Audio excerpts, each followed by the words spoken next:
आप सबों को प्रभु यीशु मसीह में नमस्कार। मेरे प्रिय, आज हम परमेश्वर के वचन में से देखने जा रहे हैं कि मरकुस 8 उसके 36वें वचन में लिखा है कि मनुष्य यदि सारे जगत को प्राप्त करे और अपने प्राण की हानि उठाए तो उसे क्या लाभ होगा। मेरे प्रिय, आज मनुष्य सारे संसार की चीजों के पीछे, वस्तुओं के पीछे, नेम फेम के पीछे वह लगातार दौड़ रहा अपने जीवन में, लेकिन यदि वो अपने प्राण की अर्थात अपने सोल की यदि हानि उठाए तो उससे क्या लाभ होगा। मेरे प्रिय, हमें इस बात के लिए बहुत ही चैतन्य रहना है कि हमारा प्राण, जो हमारा सोल है, वह किन बातों पर मन लगाता है, उसकी इच्छाएं, उसकी लॉन्गिंग किन बातों के लिए है, और उसकी जो चाहत है, हंगर किस चीज के लिए है, और थर्स्ट जो है वह किस चीज के लिए है। हमें देखना है मेरे प्रियो कि हमारा सोल जो है परमेश्वर की आत्मा के द्वारा नियंत्रित रहे और परमेश्वर के वचन के लिए वो लॉन्गिंग रहे, और वचन के लिए, परमेश्वर के जीवित कलाम के लिए थर्स्टी रहे, और परमेश्वर की उपस्थिति के लिए ही वह प्यासा रहे, और परमेश्वर की उपस्थिति में रहना ही उसे भाए। मेरे प्रियो, क्योंकि हम जिस प्रकार देखते हैं कि कैसे हम अपनी कीमती चीजों को अपने अलमारी में ताला लगा के रखते हैं, अपने कीमती आभूषणों को, कीमती सर्टिफिकेट्स को, डॉक्यूमेंट्स को हम ताला लगा के बहुत ही किफायत के साथ में रखते हैं। लेकिन प्रभु के दासों, प्रभु के सेंट्स, मैं आपसे कहती हूं, और हम सब इस बात की बहुत ही ध्यान से चिंता करें कि हम अपने सोल के लिए क्या कर रहे हैं। हमारा सोल यूं ही कहीं भटकते ना रहे, हमारा सोल यूं ही कहीं भी संगति ना करते रहे, और यूं ही कुछ भी बातों को, जो संसार की बातें हैं, उन्हें हम अपने शरीर में लेते ना चले जाएं, चाहे खाने के द्वारा, चाहे पीने के द्वारा, अपने शरीर में उन्हें हम लेते ना चले जाएं। सोल की इच्छा के अनुसार हम ना चलें। जो उसकी इच्छा है, चाहत है, जो संसार के लिए यदि है तो उसके अनुसार हम ना चले, लेकिन आत्मा के चलाए चलें, कि परमेश्वर की आत्मा के कंट्रोल में हमारा सोल रहे, ताकि हमें अनंत जीवन प्राप्त हो सके। मेरे प्रियो, हम देखते हैं कि किस प्रकार से मनुष्य की जो आत्मा है वो यहोवा का दीपक है, और यहोवा का दीपक है अर्थात वो ट्रू लाइट है और लिविंग लाइट है और इटर्नल लाइट जो प्रभु यीशु मसीह है, वह है मनुष्य की आत्मा। और हमें मेरे प्रियो, हमें देखना है कि यह इटर्नल लाइट, यह हम रेवलेशन के बुक में हम देखते हैं, प्रकाशित वाक्य में, कि किस प्रकार से उस नए यरूशलेम में और उस शहर में सूरज चांद की तो जरूरत नहीं रहेगी, लेकिन वो एक चांद की रोशनी सूरज के बराबर और सूरज की रोशनी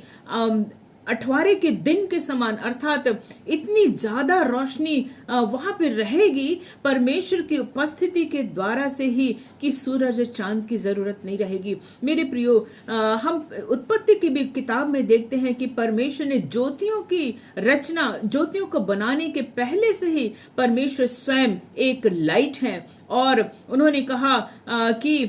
उजाला हो, और उजाला हो गया। और मेरे प्रियो, हम देखते हैं कि उस इटर्नल लाइट में हमें प्रवेश करना है, उस सनातन ज्योति में हमें प्रवेश करना है। परमेश्वर की उपस्थिति में हमें अपने सोल को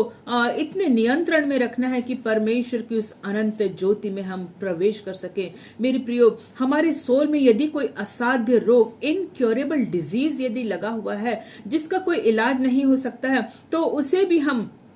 परमेश्वर की उपस्थिति में उसका ट्रीटमेंट है। परमेश्वर के निकट आनंद की भरपूरी है, और परमेश्वर का वचन जो है वो उसका ट्रीटमेंट है। परमेश्वर के वचन को दवाई के रूप में, मेडिसिन के रूप में प्रतिदिन हम लेते जाएं, थोड़ा थोड़ा लेते चले जाएं, और जो यदि इनक्योरेबल डिजीज हमारे सोल में है, और नाना प्रकार के पाप यदि हमारे सोल में है, विभिन्न प्रकार के अनराइचियस थिंग्स, या फिर सिन, या फिर ऐसी संसार की अभिलाषाएं, उसमें यदि हम फंसे हुए हैं, तो हम उस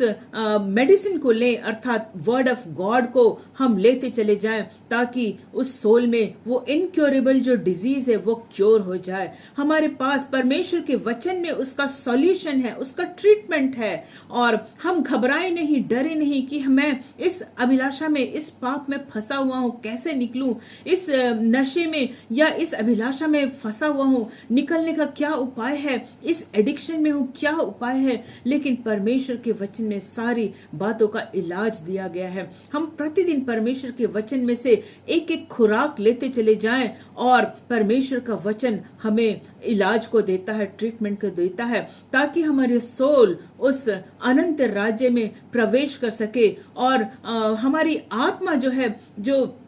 परमेश्वर की पवित्र आत्मा के द्वारा से नियंत्रित होकर के रहने पाए। वो हमारी जो शरीर है, हमारी जो बॉडी है, वह परमेश्वर के आत्मा के चलाए चले, और जो सोल की इच्छा है संसार की बातों के लिए, उसके अनुसार हमारा शरीर कार्य न करने पाए। क्योंकि जब हमारी मृत्यु होगी तो हमारे सिर्फ कार्य ही हमारे साथ हो लेंगे। जो हमने किया है आज तक के वही हमारे साथ हो लेंगे, और सिर्फ प्रभु यीशु मसीह के लहू में ही उन तमाम पापों के लिए छुटकारा है। यदि हमने अपने शरीर के द्वारा से संसार की बातों को किया है या फिर नाना प्रकार के पापों में फंसे हुए हैं हम, तो सिर्फ प्रभु यीशु मसीह का लहू और परमेश्वर का वचन ही उसका इलाज है, जो हमारे सोल को उस अनंत राज्य में, परमेश्वर के राज्य में प्रवेश करा सकता है। मेरे प्रियो, इसलिए हमें